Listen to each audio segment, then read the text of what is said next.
Hello, myself Priya Sanjana from SDM College, and I'm willing to share my opinion towards this Smart Girl workshop. First of all, I'm very happy to have a very good and friendly guide, Shubha ma'am, and I'm very thankful for her and Bharatiya Jain Sanghatan for giving us this wonderful opportunity. I've been learned many things from this workshop. I've been learned how to make a differentiate between a friend and a good friend, how to select a friend in our life, because friends plays a very important role in our life.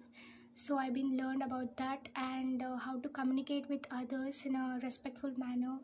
And I've been cultivated the quality of identifying my own strength and weaknesses, and I try to overcome from these weaknesses and try to become a better person.